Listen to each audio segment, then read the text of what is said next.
আগে জানলে ভালো করে পড়াশোনা করতাম, একটা বড় ধরনের চোর হইতাম। আপনারা ভয় পান কেন কথা বলার সময়? বাধা দিচ্ছেন কেন? এই দেশে জন্ম নেওয়াটাই একটা পাপ।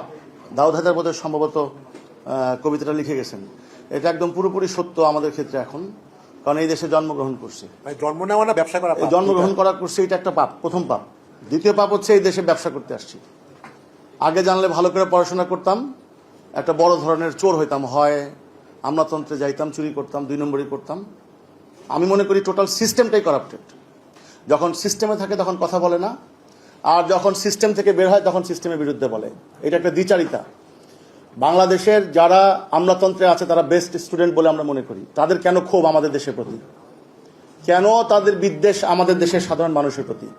কেন তারা চেয়ারে থাকলে বোঝে না, চেয়ার থেকে বের হলে বোঝে? এটা আমার বড় কোশ্চেন। বিচার বিভাগ থেকে কথা বলা যাবে না, কোনো কিছু নিয়ে কথা বলা যাবে না। আজকে রাজনীতিতে দুর্বৃত্তায়ন, পাশাপাশি আমলাতন্ত্রে দুর্বৃত্তায়ন। এই কারণে আজকে সাধারণ মানুষ, এই 18 কোটি মানুষ একটা নাবিশ্বাস উঠছে। আমাদেরকে এমনভাবে বিভাজন করে দেওয়া হয়েছে, পলিটিক্যালি সব কিছুতে বিভাজন আমাদের। এই বিভাজন থেকে বের হওয়ার কোনো রাস্তা আছে বলে আমরা মনে করি না, যদি এটা পলিটিক্যাল বক্তব্য। কিন্তু না, আমি তো আসতেছি সেটাই।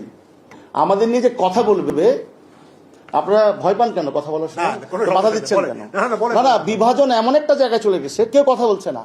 আর সব এমনভাবে চাটে, এমনভাবে চাটুকার, এমনভাবে তেলবাজ, এমনভাবে শিক্ষিত দুর্বৃত্ত, তাদের প্রত্যেকটা বড় বড় জায়গায় এই গভর্নমেন্টও বসিয়েছে। I am sufferer for that. কোথাও ন্যায্য বিচার নাই। সবচেয়ে রাষ্ট্রের বড় কর্মকর্তা যদি অন্যায্য কাজ করেন, তখন কথা বলার কোনো জায়গা নাই। তো আমরা হয়তো কথা বলতে পারবো না ফিউচারে। প্রশ্ন হচ্ছে কোথায় অনিয়ম নাই।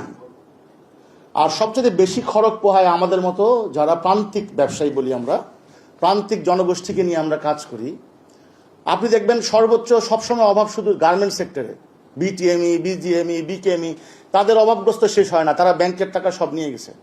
শুনতে খারাপ লাগবে, আমি অনেক ডিবেট করি, আমি প্রমাণ করে দিব। তারা মানে কিভাবে মানে আনহেলদি কম্পিটিশন করে দেশটাকে একটা জিম্মি করে ফেলছে। আর দুর্বৃত্তায়ন তো আছে যারা টাকা চুরি করে দেশ থেকে চলে গেছে। কিন্তু ওই তাদেরকে মনোযোগ দিতে গিয়ে আরেকটা সেক্টর তৈরি হয়েছে, যারা ব্যাংক থেকে টাকা নিয়ে মুড়ি বিক্রি করে, ঝাড়ু বিক্রি করে, এবং তারা সমস্ত প্রান্তিক যারা ছোট ছোট উদ্যোক্তা আছে তাদেরকে রাস্তায় বসিয়ে দিয়েছে।